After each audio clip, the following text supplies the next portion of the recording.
കൊൽക്കത്തയിലെ ബലാത്സംഗ കൊലപാതകത്തിൽ ജൂനിയർ ഡോക്ടർമാരുടെ പ്രതിഷേധം തുടരുകയാണ്. കുറ്റക്കാരായ മുഴുവൻ പേരെയും അറസ്റ്റ് ചെയ്യണമെന്നാണ് ആവശ്യം. അതിനിടെ കുറ്റകൃത്യം നടന്ന ഓഗസ്റ്റ് 9 പുലർച്ചെ പ്രതി സഞ്ജയ് റോയ് ആർജികർ ആശുപത്രിയുടെ സെമിനാർ ഹാളിന് സമീപം നിൽക്കുന്ന CCTV ദൃശ്യവും പുറത്തുവന്നു. രാകേഷ് ഈ വാർത്തയുടെ വിവരങ്ങളുമായി ചേരുന്നു.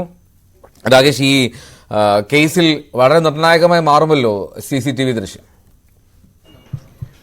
അതെ, നിർണായക തെളിവ് തന്നെയാണ് CCTV ദൃശ്യങ്ങൾ. സഞ്ജയ് റോയ് പ്രതിയാണ് ഈ കേസിലെ. സഞ്ജയ് റോയ് ഏതായാലും പോലീസ് കസ്റ്റഡിയിലാണ്. പക്ഷേ ഈ നിർണായക തെളിവുകൾ പുറത്തു വന്നത് ഇന്നലെ വൈകിട്ട് മാത്രമാണ്. അതായത് ഈ ജൂനിയർ ഡോക്ടർ കൊല്ലപ്പെടുന്നത്, ബലാത്സംഗത്തിനിരയായി കൊല്ലപ്പെടുന്നത് ആർജിക്കർ ആശുപത്രിയിലെ സെമിനാർ ഹാളിൽ വെച്ചാണ്. ഈ സെമിനാർ ഹാളിന് സമീപത്ത് പ്രതി നിൽക്കുന്ന ദൃശ്യങ്ങളാണ്, CCTV ദൃശ്യങ്ങളാണ് ഇപ്പോൾ പുറത്തു വന്നിരിക്കുന്നത്. ഏതാണ്ട് പുലർച്ചെ ഓഗസ്റ്റ് 9 പുലർച്ചെ 1:30 ഇയാൾ സെമിനാർ ഹാളിന് സമീപത്ത് നിൽക്കുന്ന ദൃശ്യങ്ങൾ പുറത്തു വരുന്നു. ഒപ്പം 4:30 ഇയാൾ പുറത്തു പോകുന്നതാണ് ദൃശ്യങ്ങളുള്ളത്. അതായത് ഈ കുറ്റകൃത്യം ചെയ്തതിനു ശേഷം ഇയാൾ പുറത്തു പോകുന്നത് എന്ന കാര്യം വ്യക്തമാണ്. ഏതായാലും കേസിൽ നിർണായകമാവുകയാണ് ഈ CCTV ദൃശ്യങ്ങൾ.